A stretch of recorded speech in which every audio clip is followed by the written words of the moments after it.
Ceci est un livre audio autogénéré par Google. Stéréotypes et représentations sociales du migrant africain subsaharien dans la presse marocaine. Regard sociologique. Hassan Fawzi. Universiapolis, Université internationale d'Agadir, 2L2S, Université de Lorraine, Metz, hassan.fawzi@universiapolis.ma. Introduction. Important pays de transit pour des migrants subsahariens en route vers l'Europe, le Maroc est aussi un pôle d'attraction et d'accueil pour ces migrants. En effet, à partir de 2006, le Maroc s'est transformé progressivement en terre d'accueil forcé pour ces migrants. Cette mutation majeure liée à l'installation de ces migrants n'est pas encore digérée par la société marocaine. Les comportements racistes sont devenus habituels. Les médias reproduisent ce discours au contenu raciste et le transmettent auprès de l'opinion publique. D'autres médias, en revanche, essaient d'analyser et de témoigner d'une réalité complexe.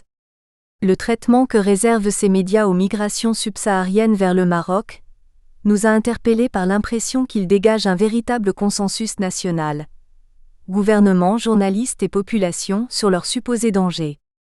L'intérêt pour les rapports entre la question migratoire et les médias n'est pas tout à fait récent.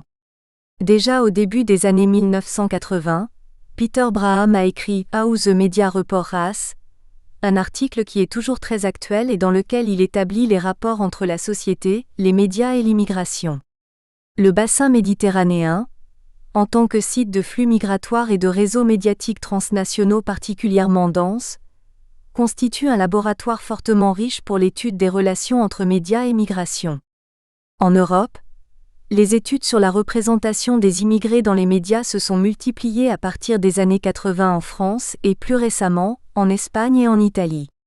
Par contre, dans les pays de la rive sud de la Méditerranée, les études sur ces sujets sont très peu développées. Si le traitement de la question migratoire par les médias, notamment européens, a été décrit par plusieurs études comme un des mécanismes de stigmatisation de l'autre, Serra, 1993, rares sont les travaux scientifiques qui traitent directement les représentations négatives dont les immigrants font l'objet et encore moins ceux portant sur la couverture médiatique de l'immigration subsaharienne au Maroc. La présence récente ainsi que la concentration élevée de migrants subsahariens qui investissent des petits périmètres urbains, ce qui, selon Infantino 2011, donne lieu à l'émergence d'enclaves dans les grandes villes, nous a incité à interroger l'impact que cette présence peut générer et aussi de comprendre la façon dont les médias impactent la dynamique d'intégration des immigrants lors de leur installation. Et puisque plus aucun événement n'arrive pas sans son traitement médiatique, nous avons choisi de faire état de la couverture médiatique de la migration subsaharienne dans la presse écrite marocaine. Cela nous amène à nous interroger sur la relation entre médias et migration. Relation médias et migration.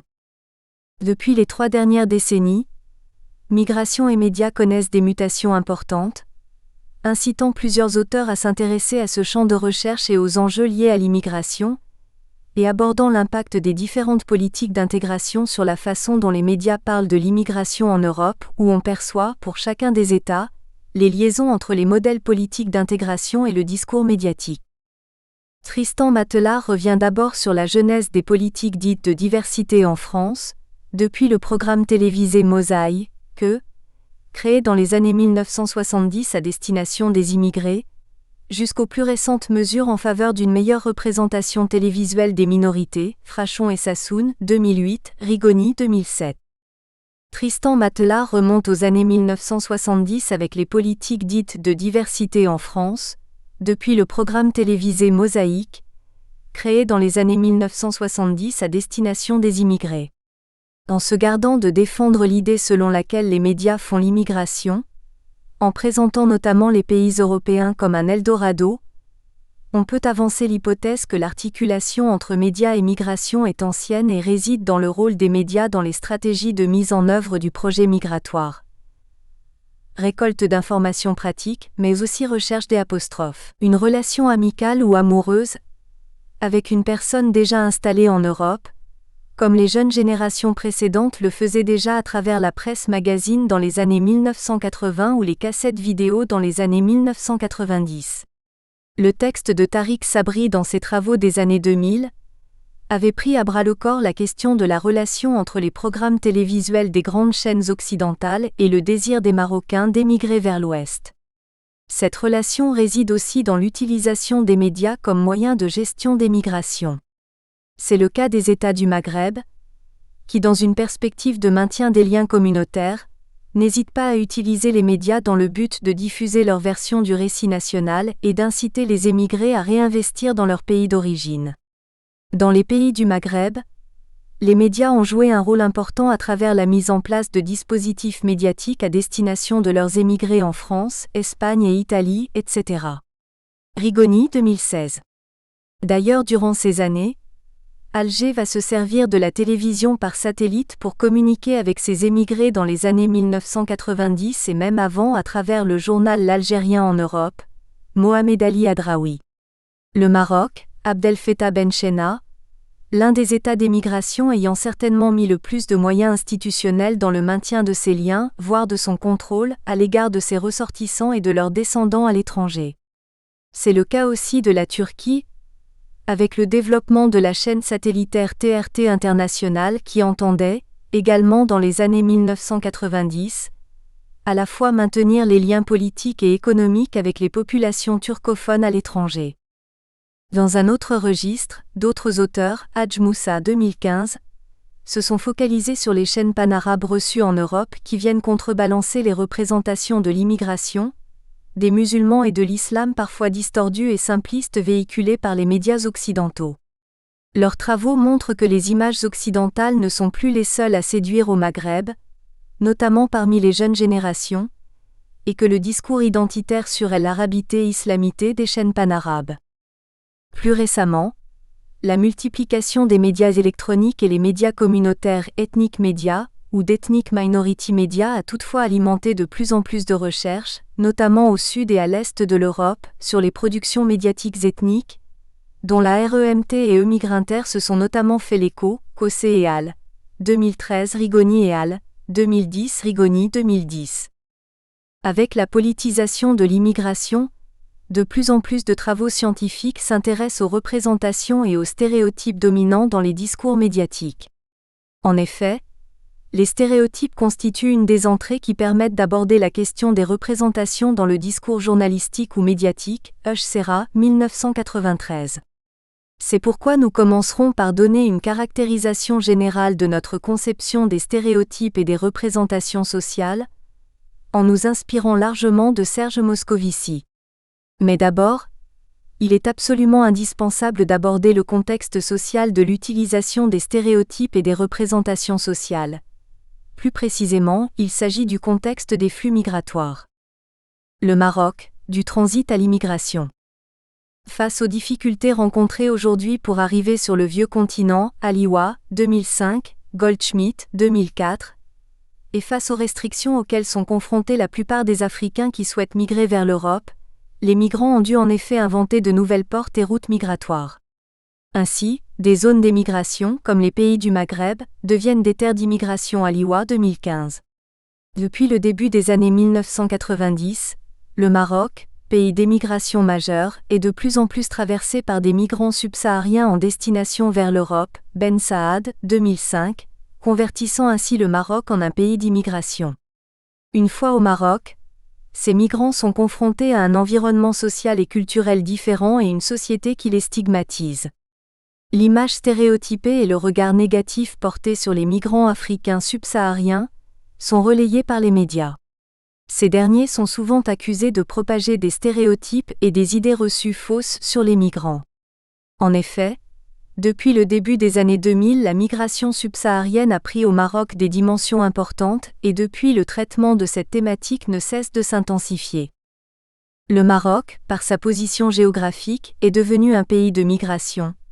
D'abord une immigration européenne, suivie d'une émigration maghrébine, puis une immigration africaine, Beryan et al. 2010. En effet, depuis l'ère coloniale, le Maroc a reçu des nombres importants d'immigrants européens qui étaient généralement là comme des travailleurs coloniaux. Aujourd'hui, cette immigration d'Européens existe toujours et prend de plus en plus d'importance. Depuis les années 1960, Le Maroc est parmi les plus importants pays d'envoi de migrants dans le monde, Beryan, de Haas, Nat 2015. Les premières migrations de masse de civils datent de 1960, et c'était dans le cadre de signature d'accords bilatéraux de recrutement de main-d'œuvre. Les années 1990 ont connu l'application des accords Schengen et du système de l'octroi de visas qui ont restreint l'entrée libre d'une grande majorité de migrants, Lacroix 2016. Face à la fermeture des frontières, les routes migratoires ainsi que les modalités de la migration changent, Lacroix 2016. Durant la même période, on note au Maroc une présence de plus en plus marquante de migrants africains subsahariens qui ont pour but d'atteindre l'Europe, Beryan et Al, 2010. C'est dans ce contexte que le Maroc est devenu un pays d'immigration, et un des éléments de ce système migratoire dont l'acteur principal n'est pas son propre citoyen, mais un migrant venant d'autres pays du continent. On commence ainsi à parler d'un Maroc de transit, d'un Maroc exportateur de migrants subsahariens irréguliers et d'un Maroc gendarme de l'Europe, qui subit des pressions de plus en plus importantes de la part de l'Europe pour retenir ces migrants indésirables sur le territoire européen, Belgwen 12 2005, et pour accepter d'intégrer la politique européenne d'externalisation des frontières, Beryan et Al, 2010. En confiant au Maroc la gestion de ce dossier épineux, Koslovi, la question de l'immigration africaine devient une condition de la signature d'accords de coopération ou de financement entre l'Europe et le Maroc, Belgwen 12 2005. Ainsi, la question de l'immigration subsaharienne est devenue un phénomène complexe et global dont la représentation et le traitement médiatique posent de nombreux problèmes. Un traitement qui contient et fabrique des représentations sur la figure de l'immigré subsaharien. Notre travail porte sur l'étude de la dynamique des représentations médiatiques dans des situations de migration à travers le cas du Maroc. Notre hypothèse est que ces représentations sont préétablies et trouvent leurs origines dans l'histoire récente, et que le discours sur l'immigration et sur les phénomènes qui lui sont liés recourt à des schémas préconstruits et est employé dans le langage courant. Les médias inspirent des stéréotypes en exagérant l'argument de l'urgence, etc. En d'autres termes, la criminalisation de l'immigration s'inscrit dans ce que Vacan 1999 appelle la diffusion de la logique de la tolérance zéro dictée par l'Europe.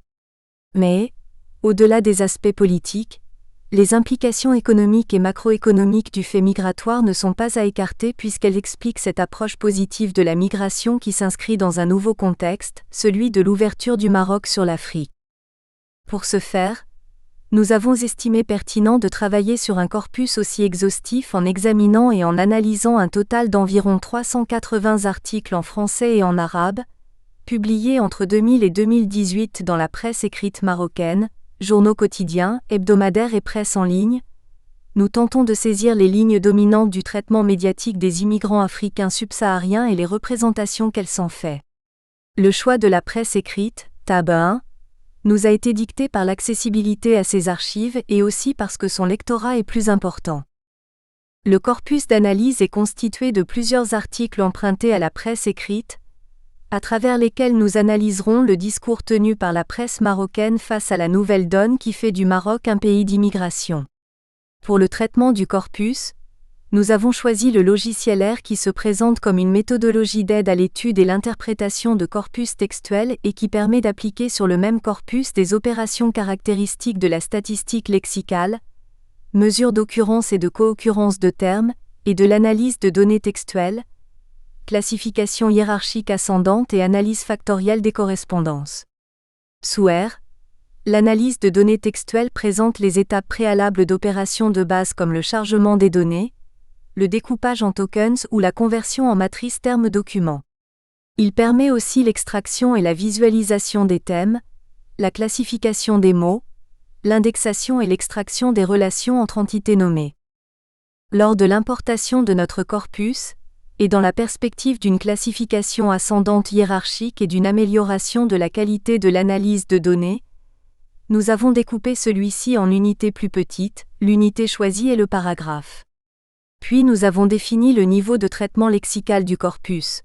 Passage des termes en minuscules, suppression de la ponctuation, suppression des nombres, suppression des mots vides, stopwords, lématisation.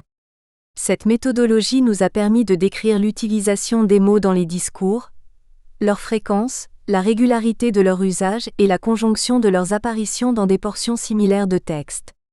Le logiciel nous a permis aussi de réaliser un classement des segments de corpus textuel en fonction de la ressemblance ou de la dissemblance des unités qui les composent, afin de dégager des polarités dans l'usage du vocabulaire. Tableau numéro 1. Corpus de presse, les principaux journaux marocains.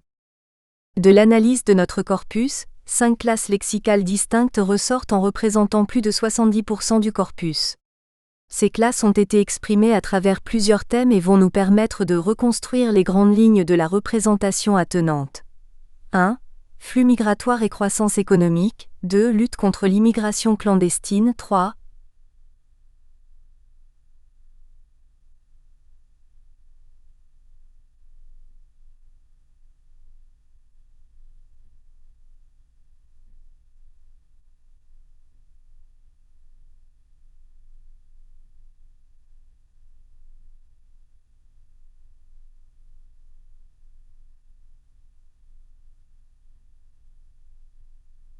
Réforme du Code de l'entrée et du séjour des étrangers.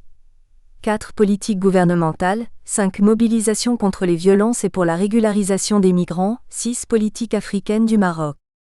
Médias et traitement de la question migratoire. Au Maroc, au cours des dernières années, la migration subsaharienne est devenue un objet médiatique récurrent de la presse marocaine qui souvent réserve une couverture médiatique négative et réductrice des migrants noirs. Les thèmes abordés restent dominés par les opérations d'arrestation ou de refoulement menées par les forces de l'ordre marocaines, les tentatives de passage groupé de migrants vers les villes de Ceuta et Melilla dans le nord du Maroc, les naufrages des pateras des migrants au large des côtes marocaines, la coopération entre le Maroc et l'Union européenne en matière de migration, la régularisation des migrants sans papier, les agressions ou les arrestations pour trafic de drogue, etc.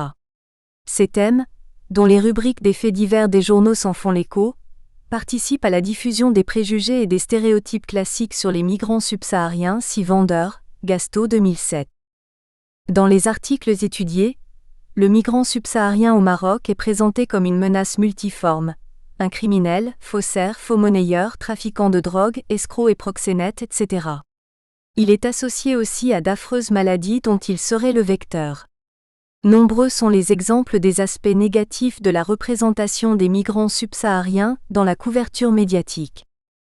L'un des exemples est le magazine Maroc Hebdo, qui titre Le péril noir en une de son numéro du 2 au 8 novembre 2012, dans lequel apparaît une série d'éléments qui semblent être associés. Il pose un problème humain et sécuritaire pour le pays. Des milliers de subsahariens clandestins au Maroc. Ils s'étaient convertis en passeurs de drogue. Ils vivent de mendicité, s'adonnent au trafic de drogue et à la prostitution. Le lien est donc fait entre trafic de drogue, prostitution, etc., et subsahariens clandestins. La catégorie semble s'élargir, d'une subsaharienne à de nombreux cas de ressortissants africains, à de plus en plus d'Africains, ce qui ne manque pas d'engendrer de la confusion chez le lecteur en apprenant que de plus en plus d'Africains se recyclent en dealers. Les seules activités génératrices de revenus évoquées sont la mendicité, la prostitution ou le trafic de drogue et parfois des petits boulots. Masseurs dans des hammams publics, hommes de peine dans les cafés et les restaurants, porteurs dans les marchés. Et pour les plus chanceux, postes de gardiens dans des villas, voire de chauffeurs pour emmener les enfants à l'école ou accompagner madame faire ses emplettes. Pour les femmes africaines, quand elles ne s'adonnent pas à la prostitution et à la mendicité, elles sont embauchées comme femmes de ménage. L'image du fraudeur colle aussi aux subsahariens qui se font inscrire dans les écoles privées marocaines, qu'ils fréquentent pendant 2 ou 3 mois, avant d'aller se perdre dans la nature. On remarque aussi, dans les articles traitant la migration subsaharienne, l'adoption d'un point de vue nationaliste ou xénophobe. On assiste même à un durcissement des discours sur le registre de la peur, avec l'émergence d'une nouvelle thématique, la violence. On remarque d'autre part dans certains discours une radicalisation des propos concernant la lutte, les illettrés étant alors représentés comme une population aux frontières de l'humain. C'est surtout dans les publications de faible tirage et de portée locale que l'on trouve les articles les plus xénophobes qui n'hésitent pas de traiter les immigrants subsahariens de criquets noirs, de tsunamis, etc. C'est le cas du journal Al Haraka qui, dans son édition du 31/5/2000, titrait dans un article « Maroc. Terre des déchets humains de l'Afrique subsaharienne ». On peut aussi citer la une de l'hebdomadaire de Tanger Hachamal du 12/9/2005 qui titrait « Les sauterelles noires envahissent le nord du Maroc ». Dans cet article, les immigrés sont accusés de tous les maux dont souffre Tanger et sa région. Mendicité, occupation des lieux publics, insécurité, prostitution, maladies sexuellement transmissibles, Martinez 2009.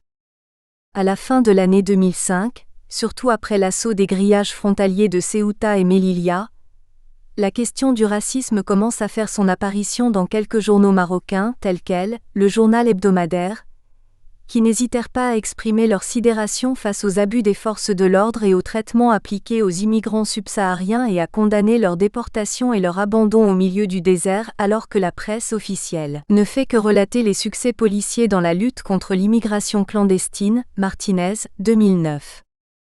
Pour ce qui est des éditoriaux des organes associés au Parti socialiste et au Parti nationaliste de l'Istiqlal, Martinez, 2009, on y relève une approche pour le moins contradictoire. Chauvine envers les nouveaux arrivants d'Afrique subsaharienne et très critique de la politique européenne d'immigration. Cependant, depuis la crise de l'automne 2005 fortement médiatisée, on note une évolution plus positive qui se traduit par une couverture médiatique plus sensible aux aspects humanitaires du phénomène migratoire. Toutefois, quelques journaux liés à différents services de l'État ou à divers groupes d'intérêt tels que Maroc Hebdo International, la Nouvelle Tribune ou la Gazette du Maroc sont moins sensibles aux aspects humanitaires, Martinez 2009. L'immigration est traitée sous l'angle strictement sécuritaire et de ses conséquences sur les relations avec les Européens. Le constat que l'on fait en observant de près leur discours est qu'ils présentent les immigrants comme un danger.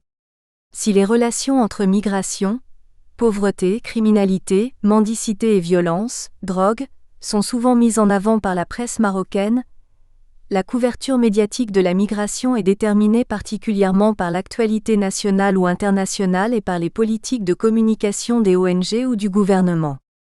Afin de mieux cerner les évolutions de la couverture médiatique de la migration au Maroc, nous suggérons quelques dates clés.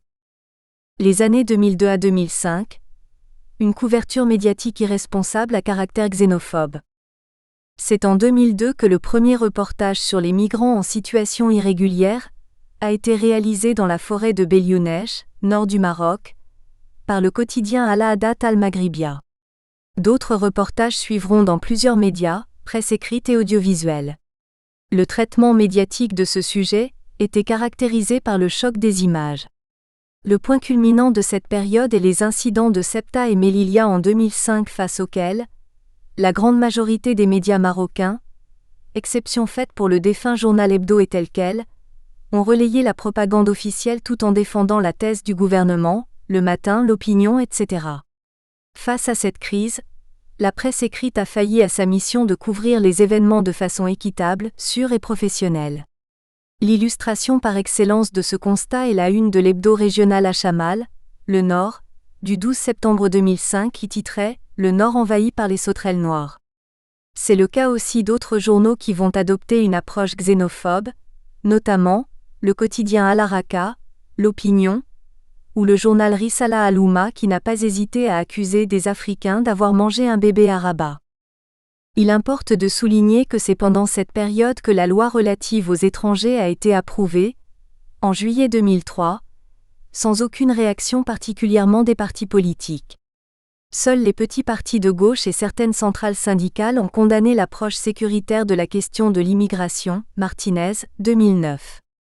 Face à ce dossier politiquement très sensible, il était évident que le mouvement pour le respect des droits de l'homme réagisse, d'autant plus que la question migratoire tient une place importante dans l'agenda bilatéral du Maroc et de l'Union européenne. Martinez, 2009.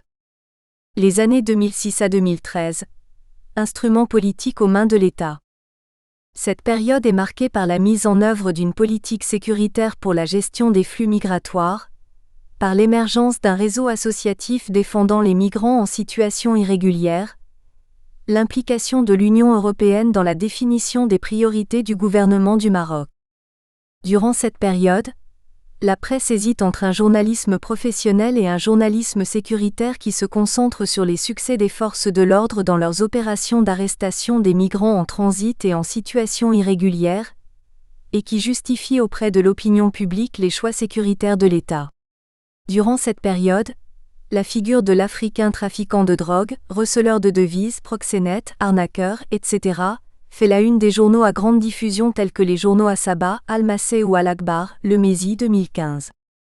De 2013 à 2014, Migration, une nouvelle donne, un thème en vogue. En 2013, le Conseil national des droits de l'homme, CNCDH, a été lanceur d'alerte sur la situation des migrants sans papier, et ceci en publiant un rapport intitulé « Étrangers et droits de l'homme au Maroc » pour une politique d'asile et d'immigration radicalement nouvelle. Ce qui a mené l'État à mettre en place une opération exceptionnelle de régularisation de migrants en situation irrégulière. Ce rapport consacre aussi une partie de ses recommandations au travail des médias. Ainsi, il incite les médias et les journalistes marocains à s'abstenir de diffuser tout message incitant à l'intolérance, à la violence, à la haine, à la xénophobie, au racisme, à l'antisémitisme ou à la discrimination envers les étrangers. Ainsi, depuis la publication de ce rapport, les migrants sont devenus un sujet en vogue pour l'ensemble de la presse marocaine qui ne cessera de faire la promotion de la politique gouvernementale. Ainsi, le migrant subsaharien n'est présent que pour remercier Sa Majesté le Roi et le peuple marocain pour leur accueil. Le Messie 2015. Durant cette période, nous constatons une spécialisation de journalistes sur la question migratoire, tels qu'elle, Libération, Yabiladi, Akhbar al-Yaoum, etc., ainsi qu'une diversification des points de vue et des regards et un traitement plus professionnel. C'est l'expiation des journalistes qui veulent offrir une réparation, en présentant des contre-stéréotypes et des stéréotypes positifs. Le titre de la une de l'hebdomadaire arabophone Al-An maintenant, Son crime, nègre, qui traite le racisme vécu par des migrants subsahariens dans le nord du Maroc, en est l'illustration parfaite. Toutefois, le traitement sensationnel n'a pas complètement mis fin au caractère raciste du traitement médiatique et au manque de déontologie. Les migrants continuent d'être l'objet de préjugés et de représentations stéréotypées dans la presse écrite. C'est le cas de la couverture du journal arabophone Al-Anbah, en décembre 2013, qui tente à associer l'image de la migrante subsaharienne à la prostitution, ce qui attire notre attention sur les questions se rapportant au racisme.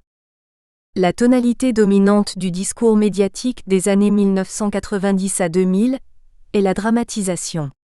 C'est le temps des amalgames qui met à l'honneur le thème de la montée du racisme envers les Africains noirs. Dans le cas du Maroc, à titre d'exemple, l'alarme migration semble avoir servi d'alibi pour justifier l'approche sécuritaire, au niveau de la volonté de l'administration de légitimer sa répression des migrants. La forte dépendance des médias à l'administration en font le vecteur pour transmettre le discours dominant. Cette situation est expliquée par le fait que certains supports médiatiques reflètent la vision officielle des autorités marocaines pour justifier certaines interventions à l'égard des subsahariens, soit dans les centres urbains ou encore dans les zones frontalières. On assiste aussi à un manque d'informations qualitatives et quantitatives fournies sur les subsahariens par la majorité de ces supports.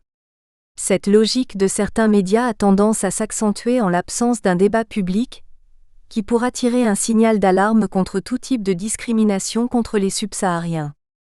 Plusieurs questions se posent donc. Les dérapages médiatiques que nous venons de décrire reflètent-ils un véritable racisme ordinaire dont souffrent les migrants subsahariens au Maroc ? Renforcent-ils les idées reçues à propos des migrants subsahariens ? Que nous apprennent ces discours ? Comment peut-on les interpréter ?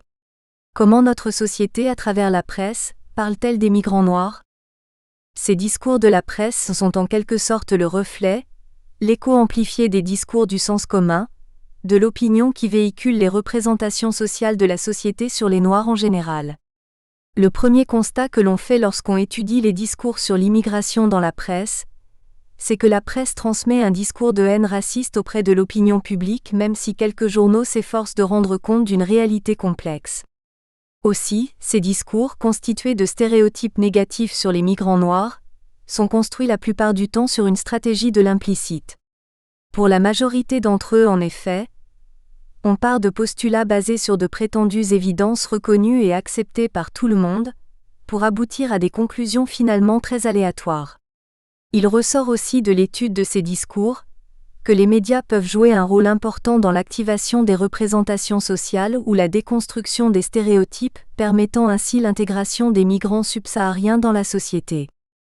Comme cela a été montré précédemment, les médias contribuent de façon décisive à imposer des représentations sociales qui constituent une des formes que peut revêtir l'opinion publique. Ils rendent obligatoires des opinions, des sentiments, des points de vue individuels sur telle ou telle question, et s'emparent de ces prises de position en les intégrant à leur propre discours en leur donnant le statut d'opinion publique en s'appuyant sur un certain nombre de croyances qu'ils reformulent, retravaillent et les transforment en normes, ce qui permet d'influencer les publics. Tout cela participe à renforcer et à modifier certains comportements, créant ainsi des représentations à travers la construction du miroir social, Charodeau, 1997.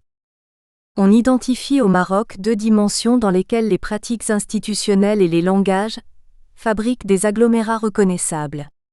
Le traitement et le contrôle de la migration ont toujours eu une dimension externe, les opérations de contrôle et de patrouille des frontières, et une dimension interne, les évacuations, les perquisitions, les rafles au niveau des zones urbaines, dit OTA 2015. Partons de la première dimension du traitement de l'immigration, celle des opérations de contrôle et des patrouilles des frontières, des tentatives d'assaut des grillages de Ceuta et Melilla, des expulsions, des patras. Cette dimension a produit le premier grand cadre du discours sur l'immigration, celui de l'invasion. Le principal acteur est le clandestin subsaharien, que ce soit un étudiant, un demandeur d'asile, un réfugié, un travailleur, le mot décrit inévitablement sa condition. Nous retrouvons dans ce mot toutes les préoccupations du dispositif institutionnel, qui se propose de contrôler les mouvements migratoires. Incontestablement, il est plus simple de ne pas considérer les conditions individuelles de chaque migrant. Le clandestin subsaharien est par sa nature et par sa dénomination irréparablement illégal et même criminel, dit OTA 2015. La deuxième dimension de traitement de l'immigration est la dimension interne.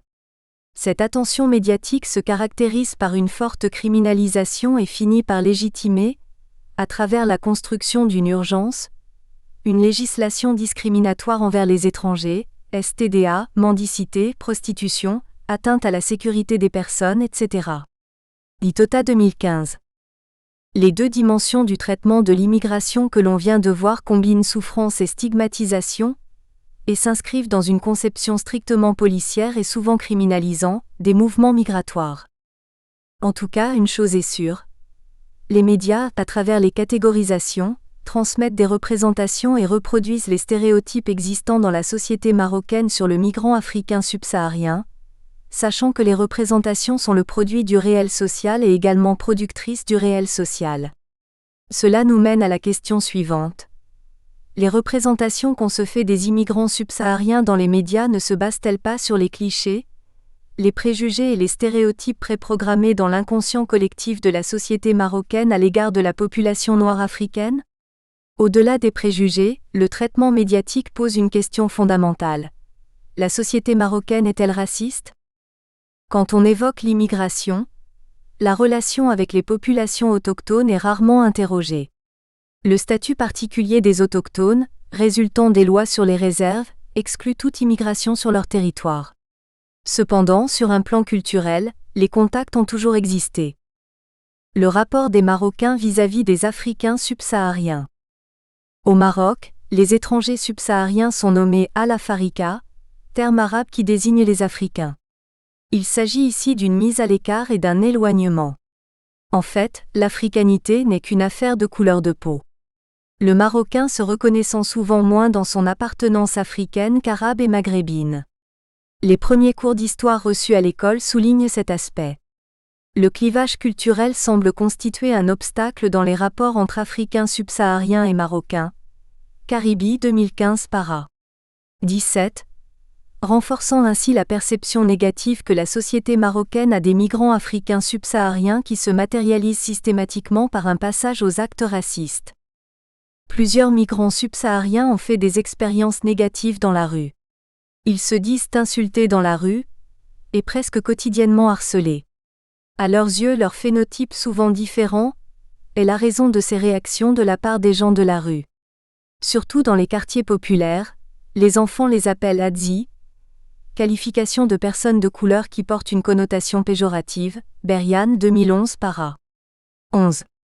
L'hostilité peut atteindre son paroxysme, c'est le cas de l'affichage de pancartes dans des immeubles de Casablanca sur lesquels on pouvait lire « Interdiction de louer aux Africains », images relayées par les médias et les réseaux sociaux.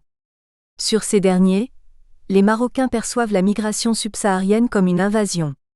C'est également ce que montrent les attitudes de méfiance et d'hostilité de certains habitants envers les migrants subsahariens. La réaction des Marocains à l'afflux subsaharien peut être comparée à la réaction des Polonais à l'afflux litvaque. Cette réaction n'est en fait que la résultante des stéréotypes et des croyances, plus ou moins partagées par les Marocains. Ces stéréotypes sont en fin de compte, en ce qui concerne leur contenu, des représentations sociales. Les questions autour des stéréotypes et préjugés dans l'opinion doivent donc être posées. Peut-on taxer les médias nationaux de xénophobes ? Les Marocains sont-ils racistes ? Voilà autant de questions qui soulèvent des débats et qui suscitent analyse et réflexion. Pour répondre à cette question, nous nous sommes fondés sur 2 enquêtes réalisées en 2016 à 2017 auprès d'un échantillon de 800 personnes, Marocains et subsahariens. Les questionnaires ont été distribués en format papier et électronique, questionnaire en ligne. Le questionnaire est de type quantitatif. Le premier questionnaire destiné aux Marocains est constitué de plusieurs questions, à travers lesquelles nous avons essayé d'obtenir des réponses simples concernant le racisme et la perception des Noirs au Maroc. Des questions indirectes aux prospects sollicités, leur permettant de livrer leur opinion, révélatrice de leur attitude, sans risque d'implication excessive. Les réponses serviront d'indicateurs de l'état de la situation actuelle des migrants, ainsi que du degré de discrimination et d'intolérance envers les Africains subsahariens, et permettront aussi de mesurer les tendances racistes et discriminatoires au Maroc. En partant du principe que la langue est une institution sociale qui exprime de différentes façons les réalités de son époque. Berouet-Auriol, 2015 para.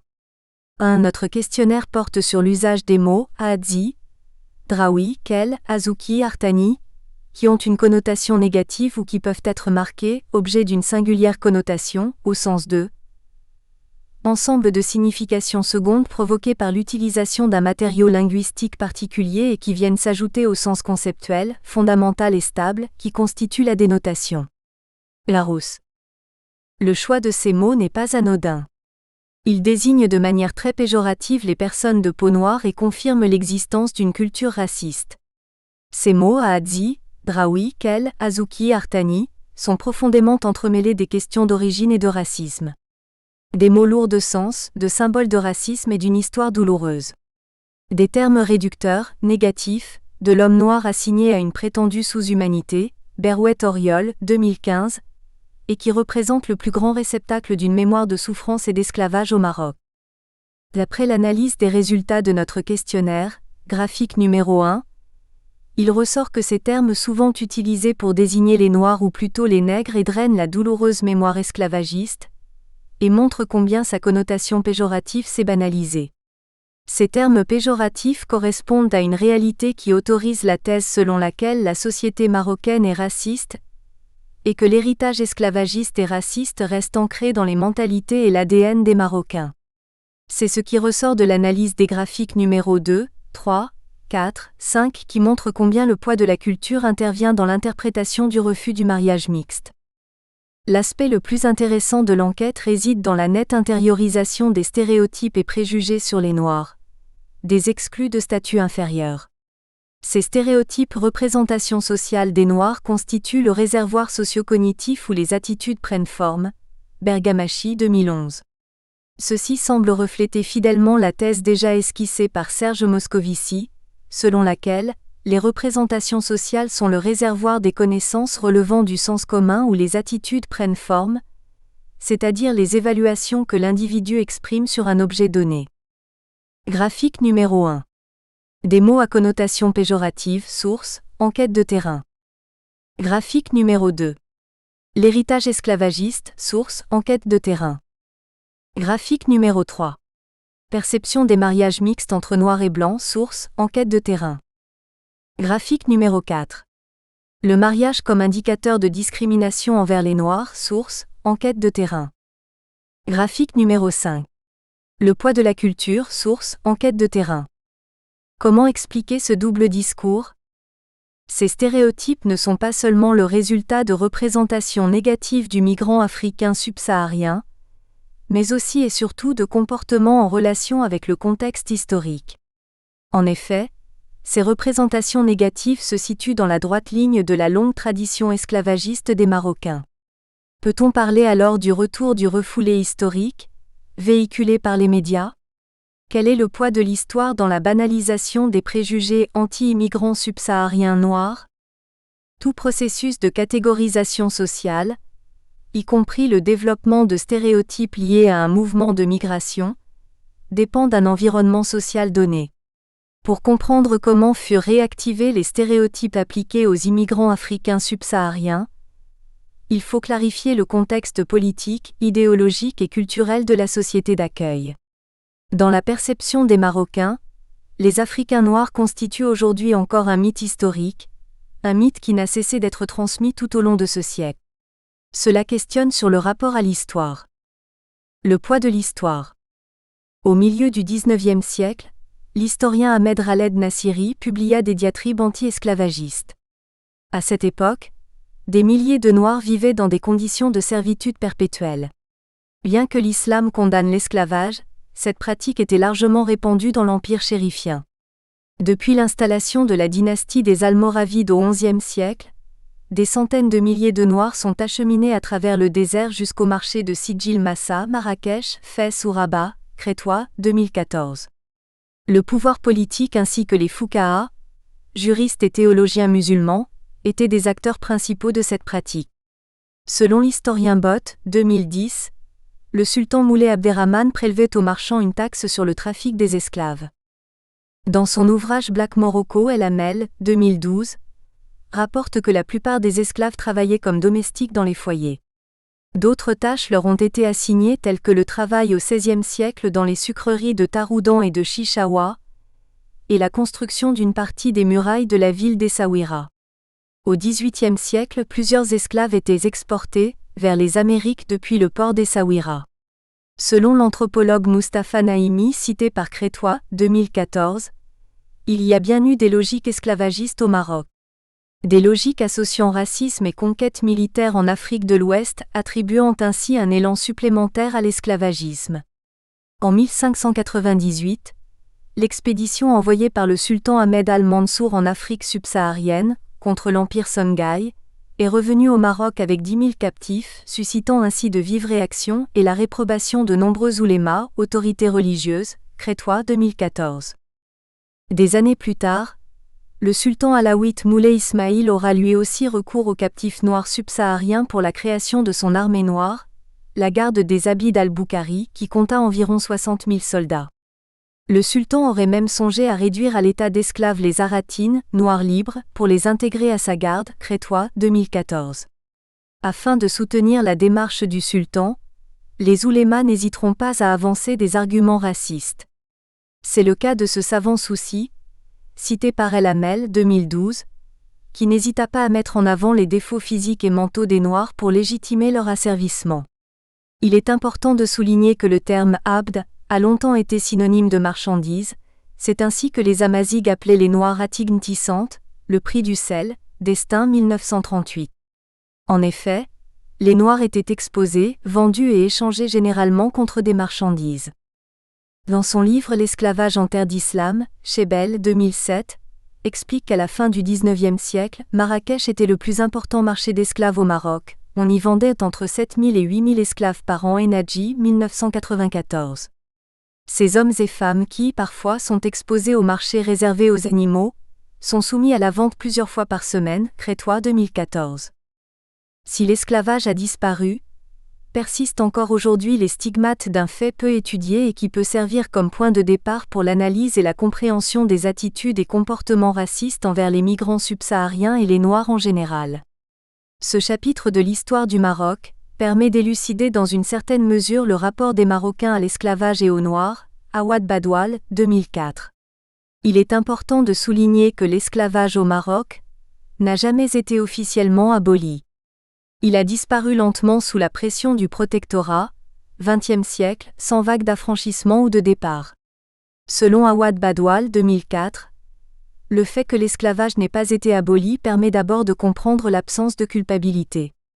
Pour appréhender les rapports des Marocains aux migrants subsahariens et aux Noirs, et comprendre les réflexes racistes encore présents au Maroc, il nous faut se remémorer cette période de l'histoire du Maroc qui reste gravée dans la mémoire collective, ce qui permet de saisir les articulations entre la mémoire collective et les représentations sociales. Mémoire collective, représentation sociale et comportement. Parmi les significations que recouvre le terme de représentation, deux sens de représentation peuvent rencontrer la mémoire et servir de guide pour comprendre comment mémoire et représentation peuvent s'articuler. En effet, la représentation peut être considérée comme une représentation du passé, c'est-à-dire mise au présent d'une chose absente. Cependant, l'analyse des significations du mot représentation peut fournir une aide pour concevoir d'autres articulations entre mémoire et représentation, et interroger ainsi le rapport au passé. La première articulation se base sur l'idée, selon laquelle il n'y a d'étude du passé que de ce qui a été, et dans ce sens, la mémoire constitue une représentation de l'absence. Différentes recherches sur la mémoire collective ont pour filiation cette acception de représentation issue de la tradition philosophique grecque. Viau 2003 page 17.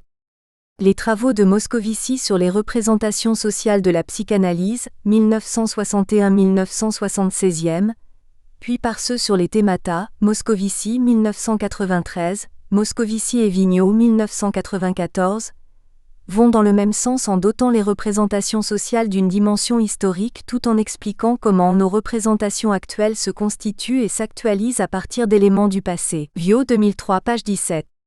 L'étude de Jodelet, 1989, représente un exemple de la façon dont un savoir traditionnel oublié peut participer à la formation des représentations de la folie. Dès les propositions théoriques initiales de Moscovici, 1961-1976, l'étude des représentations est caractérisée par un courant de recherche hétérogène qui considère que les représentations ont une histoire et que l'histoire en dépend. Pour Moscovici, les représentations sociales s'inscrivent nécessairement dans des cadres de pensée préexistants, dépendant de systèmes de croyances ancrés dans des valeurs, des traditions, des images du monde et de l'être.